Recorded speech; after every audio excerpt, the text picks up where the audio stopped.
On a chilling November morning in 1986, the tight-knit community of Long Beach, New York, was shaken to its core by the brutal murder of a young, promising student. This unsolved case has haunted investigators for decades, leaving a trail of unanswered questions and a sense of injustice. This is the tragic story of Chaim Weiss, a 15-year-old yeshiva student whose life was cut short in a mystery that remains unsolved. Welcome to Crime Quickie, where we explore the captivating world of crime stories. We're your hosts, Paige Turner and Lucy Furr. In today's episode, we will delve into the baffling case of Chaim Weiss, a young boy whose life was tragically taken, leaving a community searching for answers and a family forever changed by the loss of their beloved son. Join us as we attempt to unravel the perplexing events surrounding Chaim's untimely death.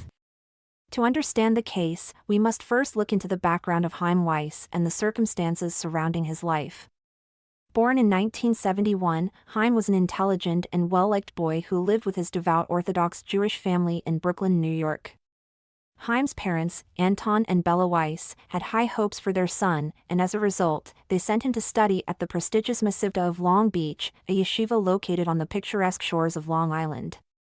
The yeshiva was known for its strict religious teachings, and students like Chaim were expected to adhere to a regimented schedule of prayer, study, and personal reflection. The school fostered a close-knit community, with students and teachers alike living and working in close quarters, forging strong bonds of friendship and trust. However, beneath the surface of this seemingly idyllic environment, a dark secret would soon emerge, shattering the peaceful world Chaim and his classmates knew. On the morning of November 1, 1986, Chaim's lifeless body was discovered in his dormitory room at the yeshiva. His roommate had left the room early for morning prayers, leaving Chaim alone, seemingly still asleep in bed. But when a fellow student returned to the room later that morning, they found Chaim lying on the floor, brutally murdered. His skull had been crushed by a sharp, heavy object, leaving no chance for survival. The horrifying discovery sent shockwaves through the school and the surrounding community. As authorities were called to investigate, they found themselves confronted with a puzzling scene. The murder weapon was nowhere to be found, and there were no signs of forced entry, robbery, or struggle in the room. Most perplexing of all, a window had been left open, despite the chilly November weather. It seemed as though the killer had carefully planned their attack, leaving few clues behind. In the wake of Chaim's death, the school community struggled to make sense of the tragedy. Who could have committed such a heinous crime, and why? The search for answers began, but the case would prove to be anything but simple.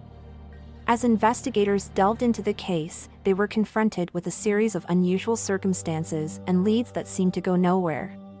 They learned that on the night of Chaim's murder, there had been an unusual power outage that left the yeshiva in darkness for several hours. This detail raised suspicions that the killer might have been familiar with the school's layout and used the cover of darkness to carry out the crime undetected. Another oddity was the discovery that the murderer had moved Chaim's body after the initial attack, placing it on the floor and covering it with a blanket. They had also opened a window, seemingly in adherence to a Jewish tradition of allowing the deceased soul to leave the room. These actions suggested a level of familiarity with Jewish customs, further fueling speculation that the killer was someone connected to the yeshiva or Chaim's community. Despite these tantalizing clues, the investigation hit one dead end after another. No murder weapon was ever found, and there were no signs of sexual assault or any other clear motive for the killing. As the weeks and months wore on, the case grew colder and colder, leaving Chaim's family and friends with no resolution. Over the years, numerous theories have been put forward regarding Chaim's murder. Some speculated that it was the work of an outsider who had somehow infiltrated the school, while others believed it was an inside job, committed by someone with intimate knowledge of the yeshiva's routines and customs. Still, others theorized that Chaim had stumbled upon some dark secret, leading to his untimely death. Despite exhaustive investigations, no definitive answers have been found. The murder of Chaim Weiss remains unsolved to this day, more than 3 decades after his tragic death. Over the years, the case has been revisited by various law enforcement agencies, including the New York City Police Department's Cold Case Squad, in hopes of unearthing new evidence or leads.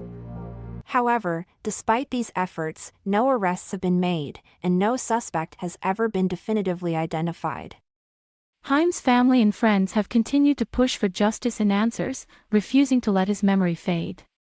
They have offered substantial rewards for information leading to an arrest and conviction in the case, and they have worked tirelessly to keep the investigation alive in the public eye. The tragedy of Chaim's untimely death has left an indelible mark on those who knew him, and the lingering mystery surrounding his murder continues to haunt the community.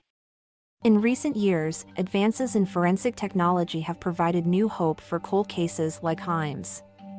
The potential for DNA analysis and other scientific methods to shed light on previously unsolvable crimes has led to breakthroughs in many cases once thought to be lost causes. While no such breakthrough has yet emerged in the murder of Chaim Weiss, there is always the possibility that new evidence or insights may one day bring closure to this heartbreaking case. That's it for this episode of Crime Quickie. A quick preview of our next episode. In the quiet halls of a hospital, where the sick and the vulnerable come seeking help, an unseen predator stalked its unsuspecting prey. Concealed behind a caring facade, this sinister figure brought death and suffering, earning the chilling nickname of the Angel of Death. This is the harrowing tale of Charles Cullen, a nurse who turned his life-saving profession into a deadly game.